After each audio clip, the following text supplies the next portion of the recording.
expectation that consumers have changed significantly over the years. So they are no longer the passive recipients, and they are playing a far more active role in shaping the perceptions of the brand. I think India today is at the forefront of the digital revolution, right? I think the kind of head start that we have on the digital ecosystem, I think it's a case study for the world. I think the omni-channel experience, the UPI revolution, all of these things. I mean, so if I have to make a payment today to my vendor, to my newspaper vendor, my milk vendors, I do it. Everything is powered through UPI. That's the power of digital technology, right? I mean, the ecosystem where you are able to use UPI also to give loans, to customers. Yeah, I just feel very proud about this being an Indian. Yes. Yeah, absolutely. We introduced something called a dedicated relationship manager who's there throughout the home loan journey for the consumer.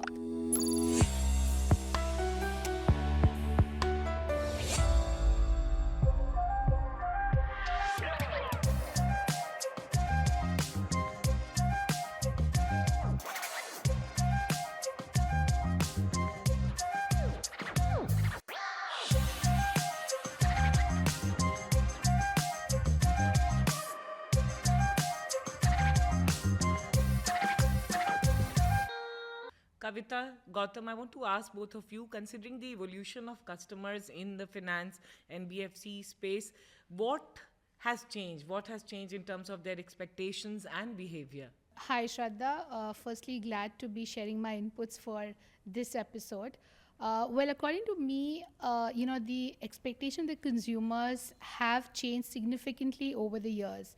See, they are no longer the passive recipients, and they are playing a far more active role in shaping the perceptions of the brand. And because of this shift, I think industry, including players like us at L&T Finance, are really prioritizing the consumer journey. In terms of expectations, I think consumers are firstly seeking a more omni-channel access because it's a lot more holistic. So across touch points, they would want that. I think they also seek like a superior customer experience, and that's again throughout the stages. So be it onboarding or retention, throughout that journey, they would want a good experience. Finally, they want solutions that are tailor-made for their needs, and that's why brands like us are actually playing the role of partnering with them and assisting them in their financial journey. Finally, I think a lot of this has got further accelerated because of the whole digitized banking, mobile banking, and all of that has really stepped up the pedal. First thing first, I think India today is at the forefront of the digital revolution, right? I think the kind of head start that we have on the digital ecosystem, I think it's a case study for the world, and a lot of countries globally are today looking at taking some of the learnings that we have had on this. And I strictly don't remember last time when I went to my bank's branch, right? So that is the power of digital ecosystem, digital technology. And as Kavita rightly said, I think the omni-channel experience, the UPI revolution, all of these things. I mean, so if I have to make a payment today to my vendor, to my newspaper vendor, my milk vendors, I do it. Everything is powered through UPI. And all of that is possible because, at the backbone, you have players like us, where we provide the entire CPass stack to enterprises like the L&T Finances. If there are customers looking at a loan, right?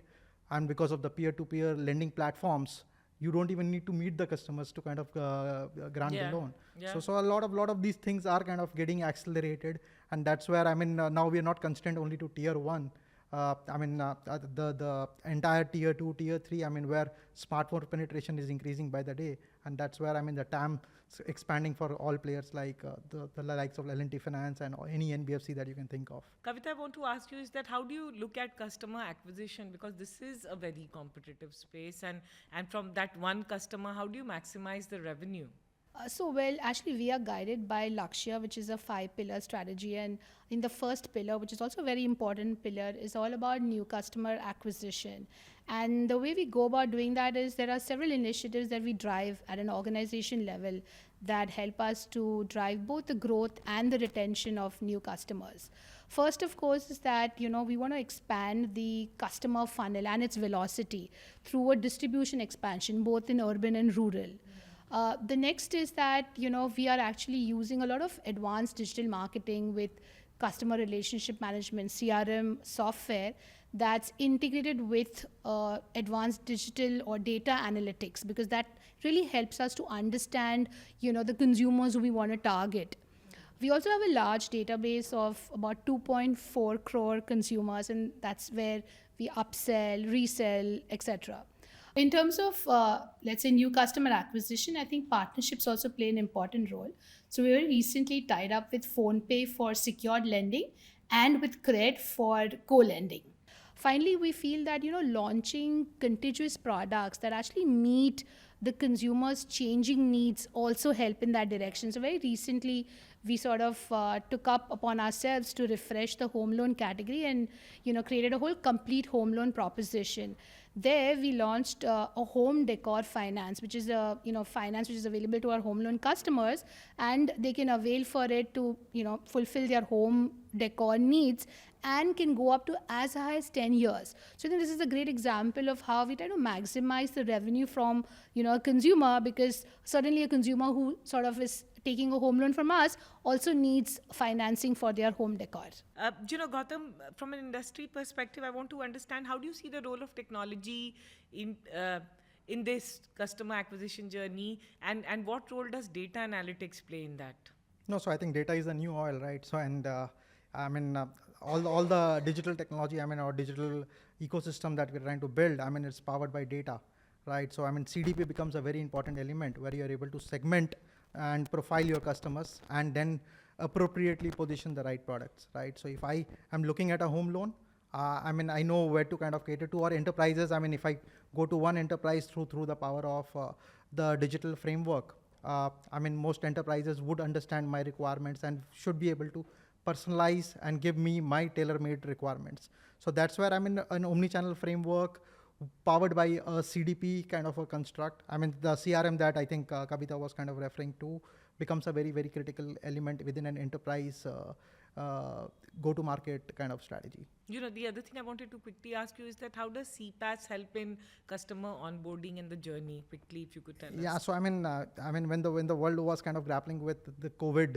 issues, and it was, I think, CPass which was kind of powering a lot of these in the form of either a video KYC, in the form of authentication that happens. A lot of other authentication happens, and a lot of that is powered by players like us, where we are the backbone of all such enterprise communications, either in the form of an authentication or in the form of any notification that goes to the customers, right? Now you're saying, I just remembered that someone in the government was saying that during COVID, they were able to give loan to street vendors. That's correct. Because that was so and peak of COVID, they were able to do leveraging technology. Yeah. So today, in fact, I met with another NBFC, and I think they are now talking about giving a framework of UPI loan.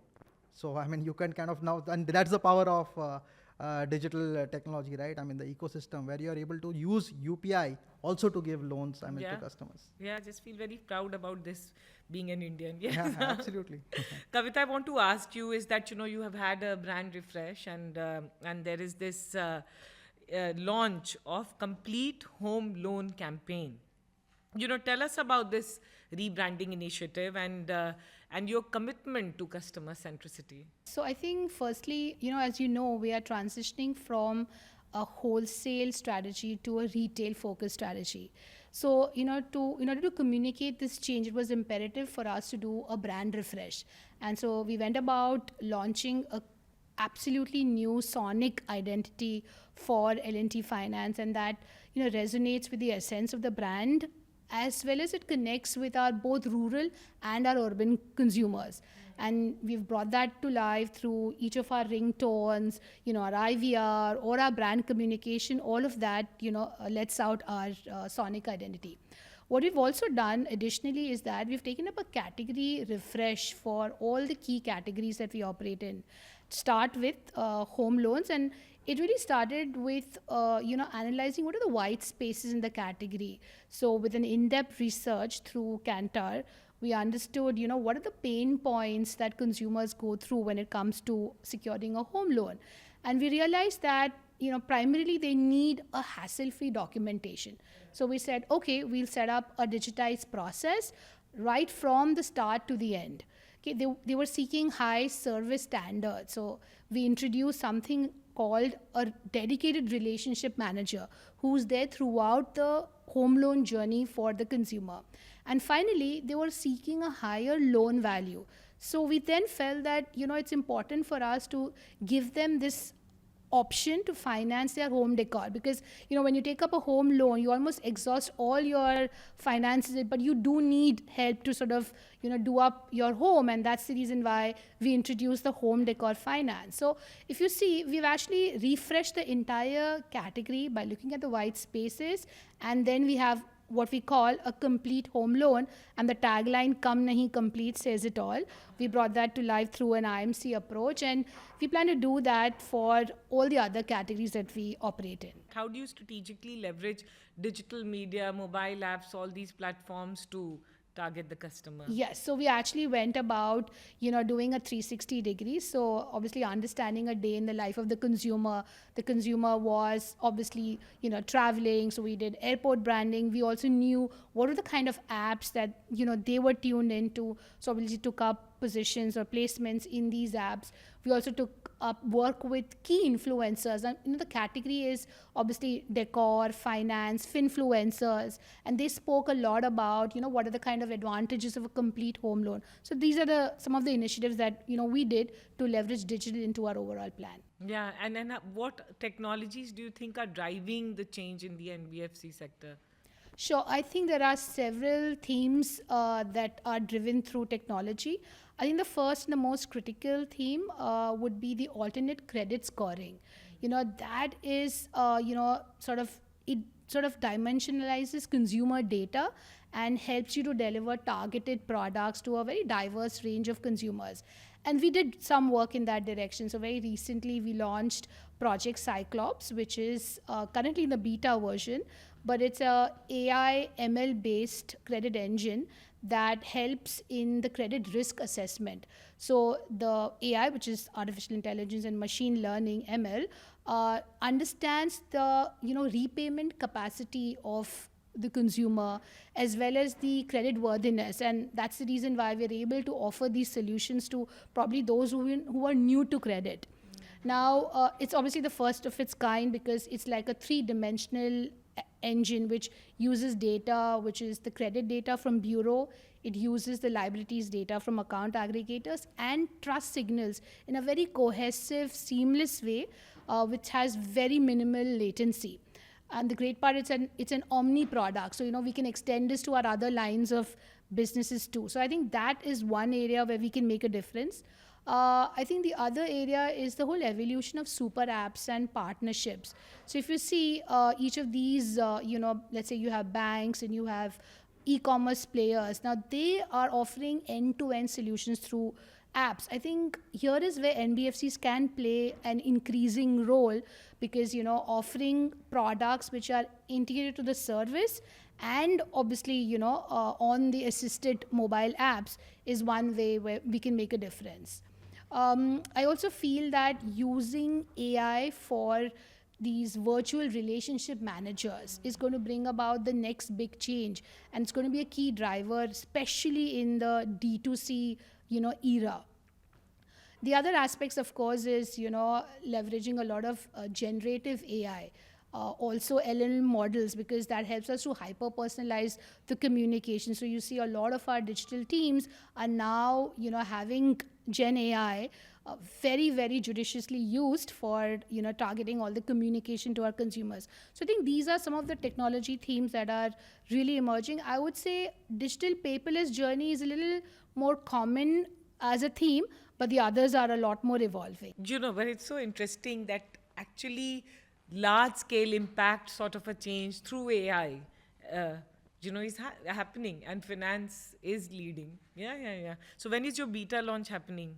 Well, the beta launch is in progress. Obviously, set it up for the two-wheeler business right now, and post which we'll extend it to the other categories. Gautam, tell us about this personalized communication and targeted emails or sending direct messages. Personalization is the key. And Route Mobile, of course, is driving that agenda for a lot of companies in the country. So tell us about that and how do you see that evolving?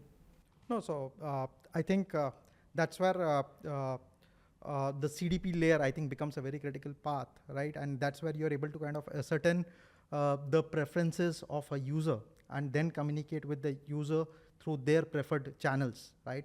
And that helps you improve your retention rate, improve your conversions, right? So from an service provider standpoint, what we essentially do is we provide a truly omni-channel experience. We embed all the channels onto one platform.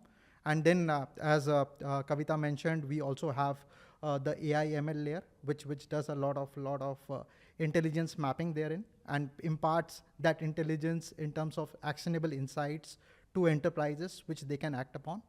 And the generative AI use cases, I mean, they're evolving right now. So wouldn't want to comment too much on it, but I think we see a lot of those Gen AI use cases, I think will become a very integral part of enterprise communication. It's so interesting, how it is becoming so integral. Just like a technology, we're seeing real time creating this kind of a change. But so just to kind of complete the chain of thoughts. So there are a lot of instances where we also provide customer service and customer support. So we're not kind of replacing the entire human element with bots, right? So everything is powered by bots. And then you're using human-like bots to interact with the customers. So that gives an edge to an enterprise and it helps them in their conversions. So a specific question I have for you is that what are the unique advantages and challenges NBFCs face while onboarding and, adopting CPass? No, so I think the power of technology, the more you use technology, that actually helps you convert and create that edge with the customers. Yeah. I'll kind of spend a minute on the challenges, I think, which is the most important part, right? So with digital transactions kind of increasing multiple times, digital frauds have also kind of increased quite a lot.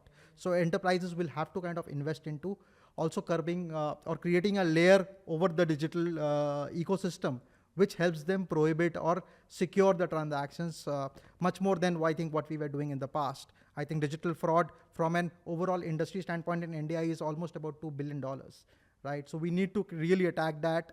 And as Route Mobile, we are also kind of powering a lot of or wrapping a lot of our digital solutions with a security wrapper, which is the digital identity.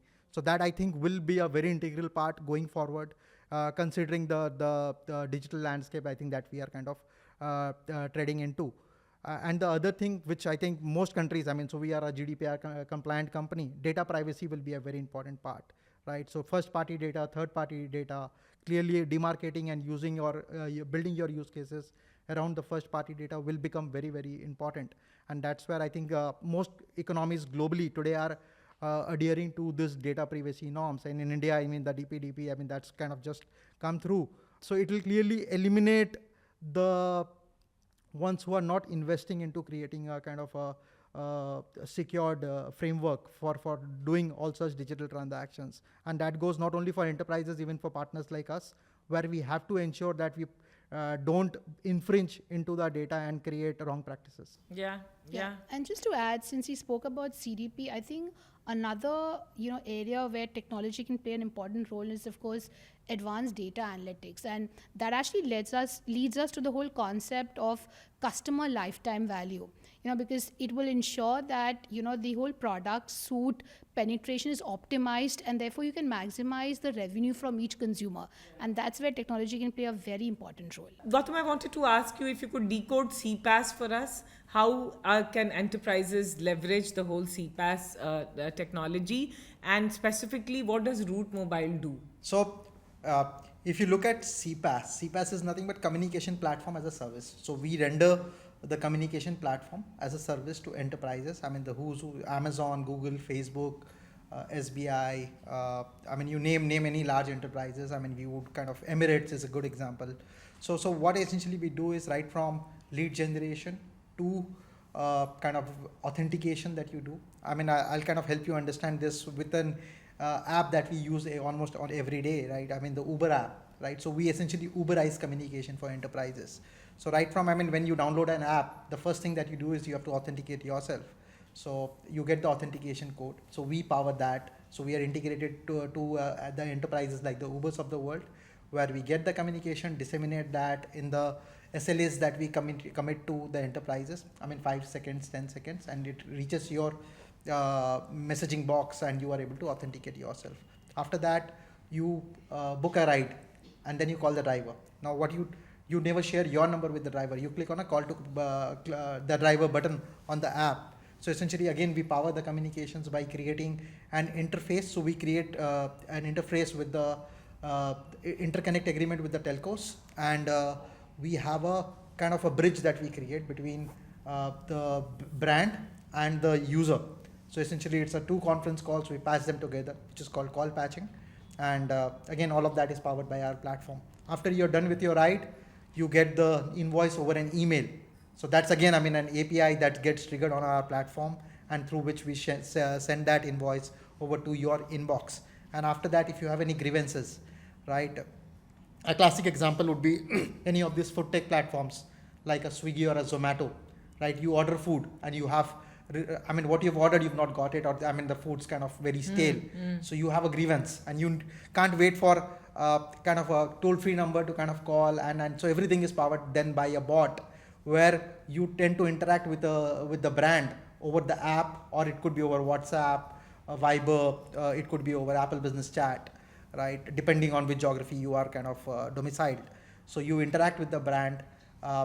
So there is a customer agent to kind of answer your queries, and everything is kind of happening real time. So all the communication which a brand or an enterprise does with its customer is powered By players like us. Yeah. And tell me, who owns the data? So data is, again, this first party data owned by the enterprises. So we are only a data processor. Okay. Only when it comes from a fraud or security standpoint, where we have to act as a fiduciary agent to the enterprise or for such digital transaction. That's where we would kind of draw actionable insights from the data for the benefits of preventing frauds. But that is not coldly kind of related to CPass. That goes beyond CPass to digital identity. Okay. No, this is very useful. So anyone with a large data set who has to, where the customer comes first, they have to look at CPass. And today Root Mobile in the country is leading on that front. That's correct. Yeah. Okay. Okay, so now we'll go to the interesting part of this, which is rapid fire, and there are no vouchers. And you have to be very, very fast in this. Okay, so the first one to both of you. What's your go-to method for re-engaging a lost customer? I think to drive relevance. Understanding it from the past trends and driving hyper personalized communication. Okay. One word to describe fintech customer trends. I would say personalizing financial services with using AI and ML. As I said, that technology is evolving. So I think one needs to constantly innovate and invest. Yeah, okay. Email or chatbots? What's your preference? I would say email for initiation, but chatbots for sustained interaction. Both would work hand in glove, but chatbots, because of the conversational element to it, definitely, will kind of outweigh. Yeah, okay. Outweigh emails, you think? The unidimensional channels. Yeah. One trend in lending you think will disappear soon? I think the traditional in-person lending. For me, the archaic processes, right, where you have so much of manual intervention, you have a lot of intermediaries doing stuff. Everything will be powered by technology. One trend that will define the future of the NBFC sector? I would say sustainable finance. I concur with the same thoughts. What's your secret weapon for customer satisfaction? I think data-driven decision making. So for me, it will be a truly omni-channel experience with hyper-personalization. Describe your customer engagement strategy in one sentence. I would say is to create an ongoing positive experience that makes customers keep coming back. For me, again, a truly omni-channel experience which helps you retain your customers and also win customers. Yeah. One piece of advice for aspiring fintech professionals. I would say ensure there's agility. I'll say carpe diem, which is seize the opportunity. Yeah. The preferred city for launching new payment systems. I would say Mumbai. You are Mumbai born and brought up. Yes, that's true. For me, I think India, we are already a leader. I think we'll want to kind of export it to, I mean, the New India Yorks of should the world, launch it New Yorks, somewhere. Londons of the world, yeah. Okay. Personalization or automation? Which do you prioritize? Personalization. Personalization for me as well, yeah. What is exciting for both of you about what you do? Because you are both driving so much of change and impact.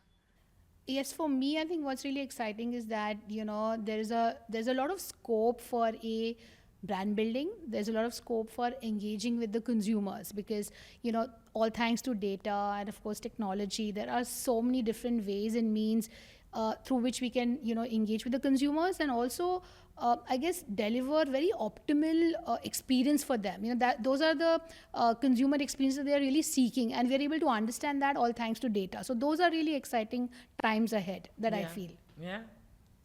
So from my perspective, I think what is exciting is, I mean, the way technology is evolving, right? I mean, we'll always have to be on our toes, keep innovating. And then since we are not constrained by boundaries, we work with the who's who in terms of clients.